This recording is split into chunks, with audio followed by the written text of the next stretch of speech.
Dr. Dark One Horror Stories. It started with a text. Simple, out of the blue, right when I was least expecting it. Hey, remember that spot down by the creek? The message came from an old friend, Lila. We'd been close in college, but over time she'd just faded out of my life. People drift, you know? One day, she just stopped responding, and we lost touch. It had been, 6 or 7 years since I'd heard from her? At first, I thought maybe she'd just changed her mind, maybe wanted to reconnect after all this time. I texted back, "Yeah, of course. Long time, Lila. How have you been?" But there was no reply. I brushed it off, told myself she was busy. Life has a way of getting in the way, and I didn't think much of it until I got another message 2 days later. This time, it just said, "Still thinking about that night at Roscoe's?" Crazy times. Roscoe's was this little dive bar we used to go to when we were young and reckless, but I hadn't thought about it in years. I texted back again, "Ha ha ha, wow, you're really bringing back the memories. We should meet up soon." No answer. Days passed and I got nothing. I figured maybe she was just having second thoughts about reconnecting or something. But after a week, I got another message, just as random and vague as the first two. This time it said, "They're still waiting, you know. It's like we never left." Something about that one made me pause. There was this strange feeling creeping up on me, like something wasn't right. "Who's waiting?" I texted back. But once again, there was no response. By then, I started feeling unsettled, like I was in a conversation with a ghost. I kept checking my phone, hoping to see another message pop up, but nothing came. Finally, I decided to call her. I don't know what I was expecting, but I felt like I needed to talk to her, to know what was going on. When the line connected, it was an older woman's voice that answered. I asked for Lila, and there was a long silence on the other end. Then she said, "I'm sorry, dear, but Lila passed away 3 years ago." The woman on the other end was calm, like she'd had this conversation too many times already. But for me, everything just stopped. "Passed away?" I stammered. "That can't be right.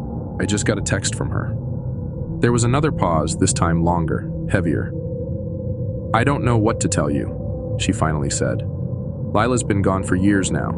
She was in an accident. She didn't make it." I managed to thank her and hang up, but I just sat there, staring at my phone. The screen showed her last message, still sitting there, as if she were waiting for a reply. I kept replaying the texts in my head, trying to convince myself it was some kind of sick prank, maybe a mistake, anything to make sense of it. That night, I barely slept. Every little sound had me jumping out of bed, and I kept checking my phone, hoping for something to explain this. Around 3 in the morning, my phone buzzed again.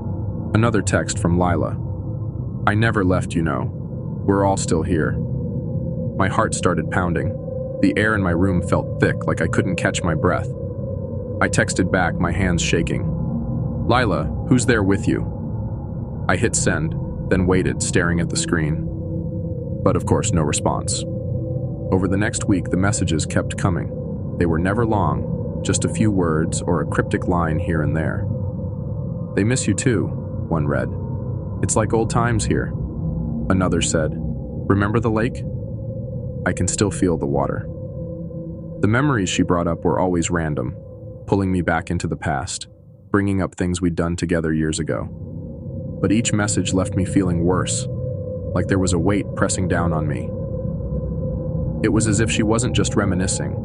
She was trying to pull me into something, somewhere I didn't want to go. It's hard to explain, but I felt like every time I got a text, a little part of me slipped into some place I couldn't come back from.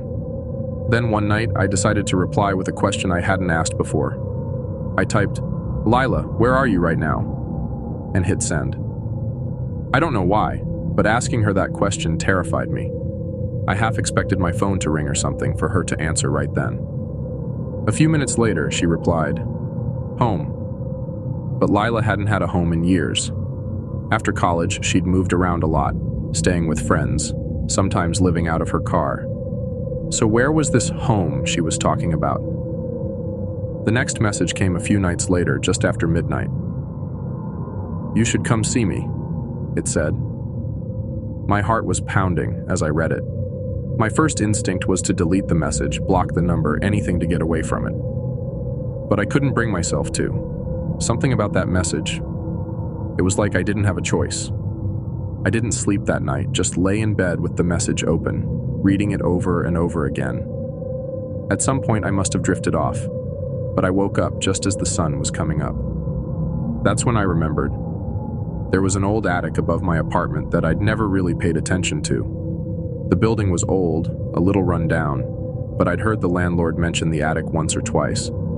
I don't know what possessed me, but I got dressed, grabbed my keys, and headed up there.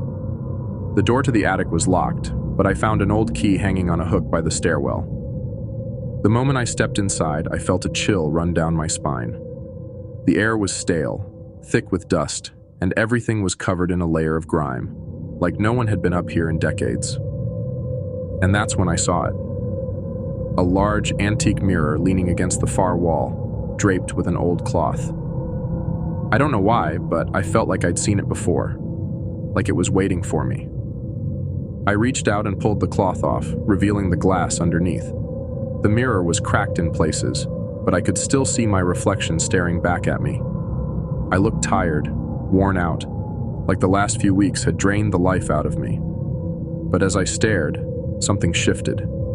My reflection didn't quite match my movements. It seemed delayed, almost like it was studying me. I should have left right then, but I felt rooted in place, like the mirror had some kind of hold over me. Slowly, I raised my hand and touched the glass. It was cold, colder than it should have been. And as soon as I touched it, I felt something pulling me, this force dragging me forward. Before I knew what was happening, I felt myself being pulled through the glass. It was like falling, like I was slipping through some dark, endless void, and I couldn't stop it. The last thing I remember was seeing Lila's face on the other side, her eyes empty, her mouth stretched into this unnatural, twisted smile. And then, everything went dark. When I came to, I was standing in my attic looking at the mirror. But something was wrong. My reflection was different. It stared back at me with this strange, knowing smile, like it was waiting for something. And then I realized it wasn't me. My reflection was still standing in the glass, but it didn't move when I moved. It was like it was watching me, waiting. And as I backed away, I could see it smile wider, as if it were enjoying my fear. Now every night I hear footsteps outside my door, faint whispers calling my name. And sometimes, when I look in the mirror, I can see Lila's reflection there too, just waiting. I know now that I'll never be alone again, and one day, when someone else finds this mirror, I'll be waiting for them too.